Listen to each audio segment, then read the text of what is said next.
So I've been studying human performance at the university setting for over 20 years. And in the last wee while, we got really curious about how people were actually doing. So we asked people coast to coast to coast, all over North America and Central America, how would you describe how you feel most of the time? Could you pick one word? And we were a little bit startled because the word that people used to describe how they felt most of the time, personally and professionally, was done. They're like, Robyne, I feel done. And it wasn't like done, I got all my work done, or hey, I finished Netflix and that was a trip. It literally was done as in they just didn't have any more to give.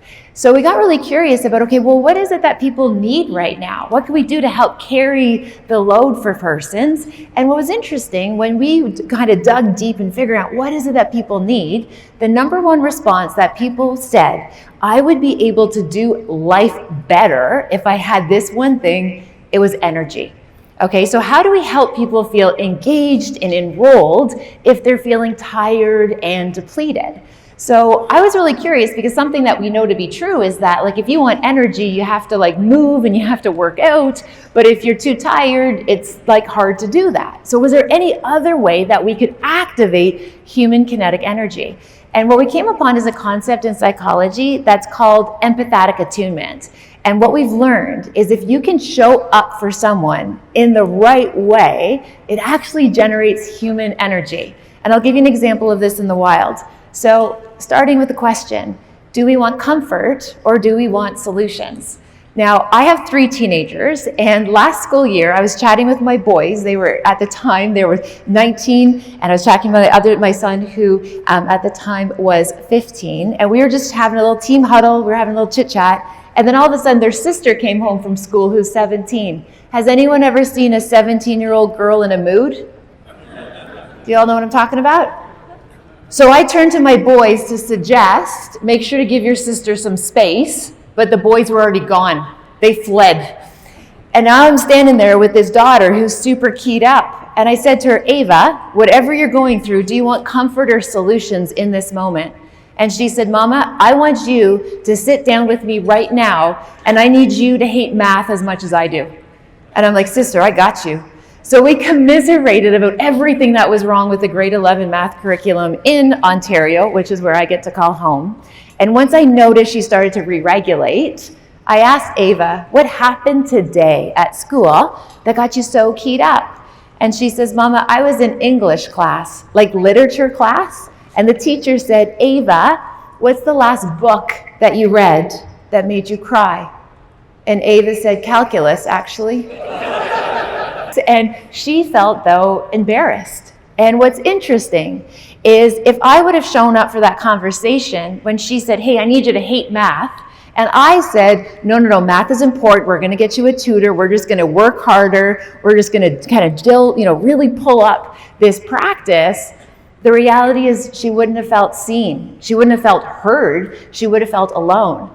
And what's so amazing is that we feel big feelings like overwhelm when we feel alone in that big feeling. And as soon as we have one ally who's willing to stand with us, all of a sudden everything becomes much more possible and we can start to re-regulate. Now, I've been studying this idea, and again, I want to give you lots of practical tools, but also just understanding a wee bit of the underpinnings behind this research.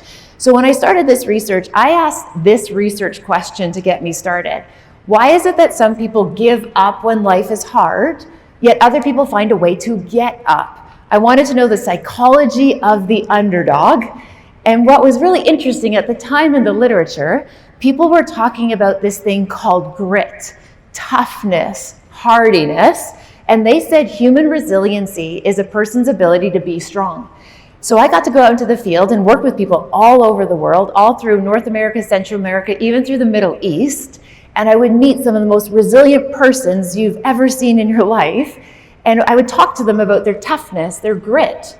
And the most common response I heard from those people was, Robyne, I don't think I'm very strong. I don't think I'm particularly good at this. I'm not very gritty.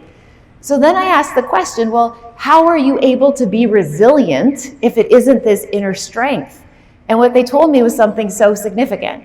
They said, Robyne, I was resilient because life didn't give me another choice. I had to be.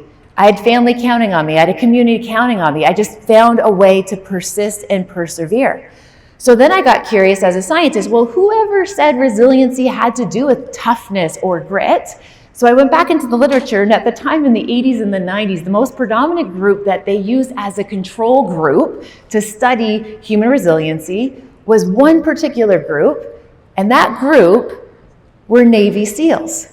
Now, I don't know about you, but I did not wake up this morning and do my workout and then compare myself to David Goggins and be like, how did I do measured up to you, right? Navy SEALs isn't the comparator that most of us are working with.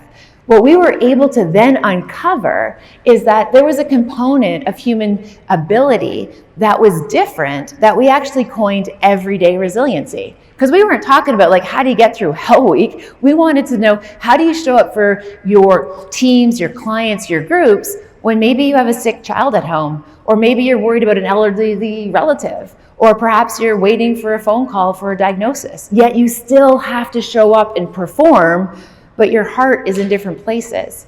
And what we learned from those persons all throughout the world is they actually had these 5 things in common, and this is what they leaned into to be able to navigate whatever hard part of their life they came upon.